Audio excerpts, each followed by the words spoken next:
What is up, guys? Team Yuga Feels here with another deck profile, and today I'm going to be showing you guys a pure Zoodiac deck list.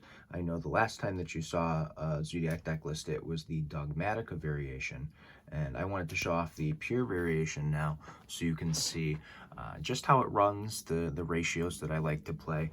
I based my list off of one of the lists that I saw from Pax videos.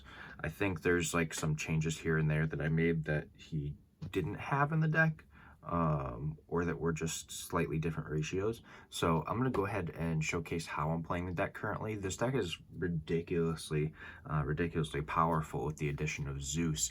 I mean, Dryden coming back is really helpful too. And Megaclops is just a monster as well. But overall, it's a super strong deck that has quite the high ceiling, believe it or not. I've been playing it a little bit on Dueling Book here and there. I'm probably going to put an Eldritch variation together at some point too and try that out and see how it works. But for right now, I'm going to be showing you guys the pure Zoodiac variation. So for the Zoodiacs, we have 3 Thoroughblade. He is your discard to draw. He is your piercing. Pretty big body, being 1600 for Zoodiac monsters. Overall, just a great starter for your combos. 3 Whiptail. Whiptail is your banish, which is super strong, and you can activate it in hand or on field to equip it to one of your Xyz monsters as a material. So you can normal summon it if you have like a Dryden on field that has materials on it already, and you can attack directly with this for 12, and then when you attack with the Dryden, you can use the Whiptail to equip to the Dryden and hit your opponent for 1200 more, which is also pretty sweet. Then we have 3 Ram Ram. Ram Ram is your revival. It's your big defense. It stops from your monsters being targeted with trap cards by detaching material, which is pretty strong too. So Ram Ram is a super strong, powerful card. And then lastly, we just play the 1 wrap here. Not much to explain here. This is your 1 card Megaclops, which is pretty sweet. You don't use it exceptionally often, but if you do, it can be pretty useful. Then some hand traps, definitely a lot of them. 3 Moonlit Chill. This is a pretty strong card, and considering it can burn your opponent, being able to go in a time and cut them off is pretty important.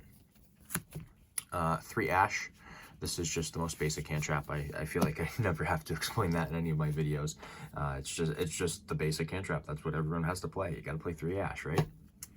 Then we have 3 Nibiru. Being able to cut your opponent's board off is super important. This deck has the ability to go first and second, which is really awesome because there are a lot of decks that don't have that ability, which is why they have to play like certain cards that don't normally fit in the deck. Like I was playing Infernoble the other day, and I was playing Cam Neal's list. I was testing it, and I honestly did not like it. Like I just did not like it because you're playing cards in the main deck like Dark Ruler, which in that deck is just weird. Because if you draw it going first, it's just a useless card. But the triple Nibiru is extremely important, being able to clear your opponent's board for those combo matchups. Then the Spicy Tech, the Triple Dimension Shifter. This card cuts off almost every single deck in the meta, which to me is nuts.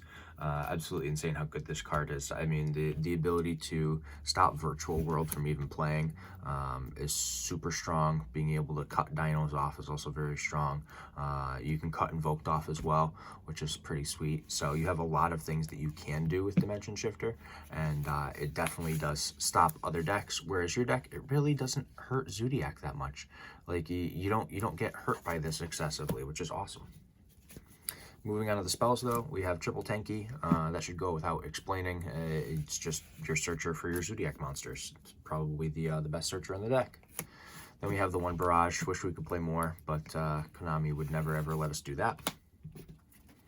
Then we have Triple Desires. Draw power is also very, very important, and seeing almost every single card in the deck is a 3 of, you don't mind banishing some cards because it really doesn't hurt you that much. Desires doesn't cause any harm to your strategy at all, which is awesome.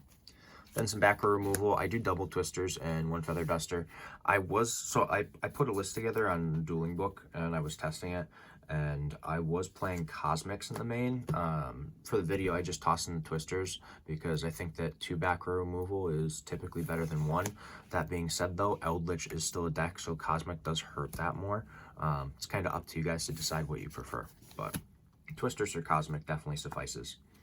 And then the 1 Dimensional Fissure. this is just, it is what it is. It doesn't need explanation. It's more it's basically another dimensional shifter or dimension shifter, which is crazy. Moving on to the traps though, triple imperm, that gives us 15 hand traps in the main deck, which is definitely more than enough. You don't need any more than that, that's for sure. Then we have triple strike. This is kind of your wiggle room spot. You can play whatever trap you want to in the main deck. I like strike though. I think strike is very, very powerful. I don't like judgment, honestly. I don't think it's that good, that format. So I'll stick to the strike. And then one macro. It's another dimension shifter and dimensional fissure. Except it's for all cards, which is better than dimension fissure. Moving on to the extra deck though, for the Zoodiacs, I have for the 2 ofs, 2 Hammer Kong and 2 Borbo.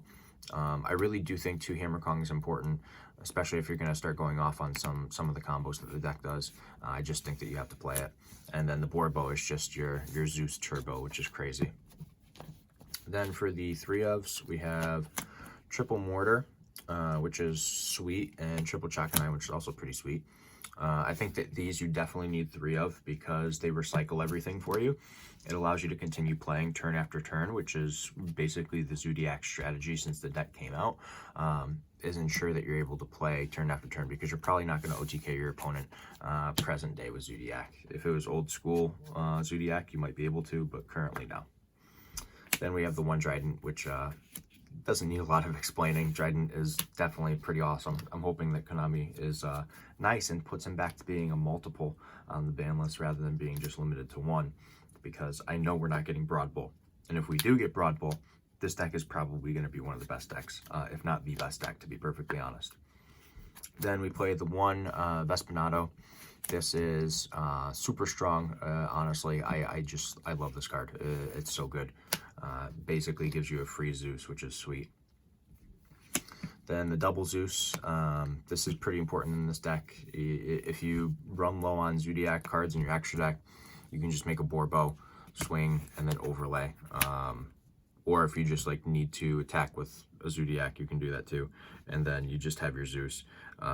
This card gives the deck so much gas and it just lets it go, go, go constantly. And clear boards, which is also very, very important.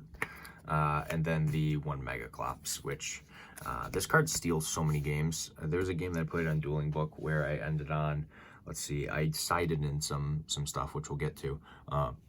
But I ended on Megaclops, a Zeus, and another monster. And it was just, the guy had like 1 card left in hand. And there was no way he was playing through it because I had a strike set as well. So it was just too strong. But moving on to the side deck now. For hand traps, we have 3 more Lancia. That should be pretty self-explanatory per the meta. This card is insane. Absolutely insane how good that card is. Then we have Triple Gamseal. This is the other card that I had in the field in that game that I was just describing. I was actually able to draw into double Gamseal. I drew 1 off of Desires and another 1 off of a Thoroughblade.